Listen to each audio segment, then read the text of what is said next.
This is a very short section.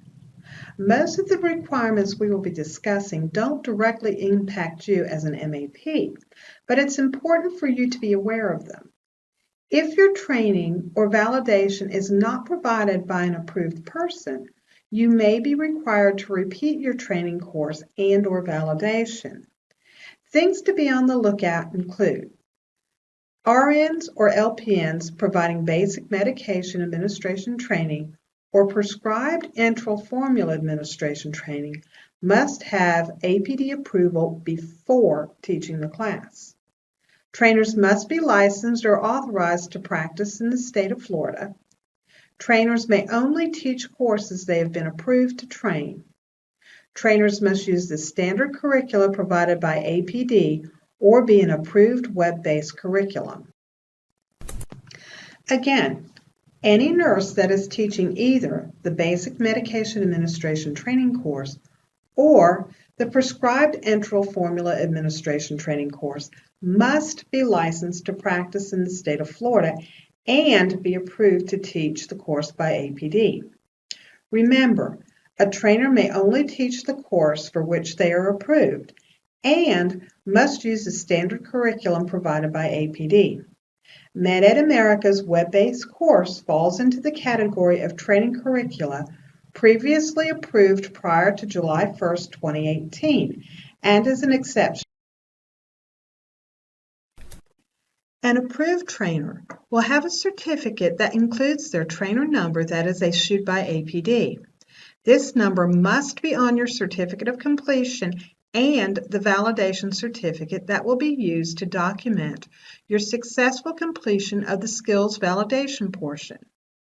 As part of your initial training, you will validate your skills for the topical, transdermal, and otic routes by simulation.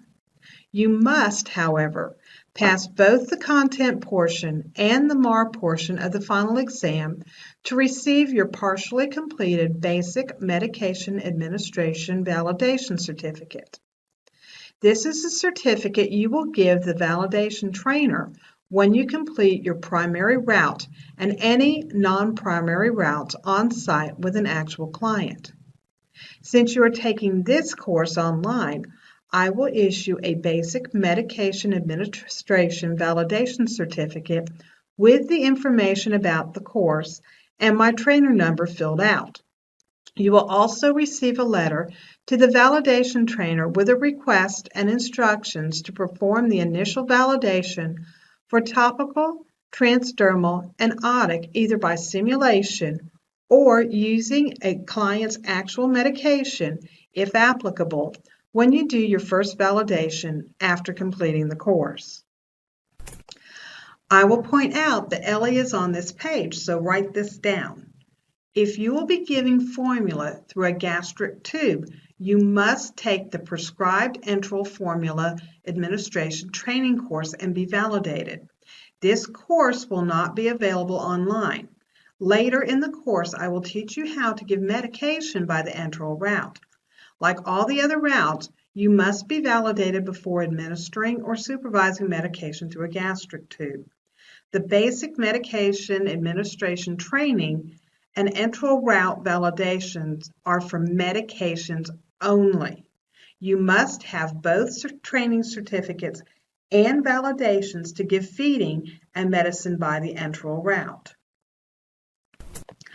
I mentioned the validation trainer earlier. As you know, a validation trainer is a licensed healthcare provider that has been approved by APD to evaluate the competency and validate your medication administration skills. Only nurses are allowed to teach the courses, but both nurses and physicians may be validation trainers. Physicians, MDs or DOs, and nurses, RNs, APRNs, and LPNs, licensed in the state of Florida, may apply to be an approved validation trainer. Approved validation trainers will have a validation trainer number assigned to them by APD, and it must appear on your validation certificate for it to be valid. As promised, this section was rather short. Finish up your study guide and worksheet. Make sure that you highlight the information about the requirements to give an APD client prescribed enteral feedings. After your practice makes perfect, we will be starting Section 7.004, Medication Assistance Provider Training and Validation Requirement, where we will go over the things that you must do in order to get your certification as an MAP. You are taking care of Joseph, a young man with cerebral palsy. He is unable to swallow medications, liquids, and food. For this reason, he gets his medication and feeding through a gastric tube. What training do you need to meet Joseph's support needs? Perfect. To administer medication and prescribed enteral formula to a person, you must have both basic medication administration training and the prescribed enteral formula administration training courses. You must also have current validation certificates for both the enteral route for medication administration and prescribed enteral formula administration. I'm sorry, your answer is incorrect. To administer medication and prescribed enteral formula to a person, you must have both the basic medication administration training and the prescribed enteral formula administration training courses. You must also have current validation certificate for both the enteral route for medication administration and prescribed enteral formula administration.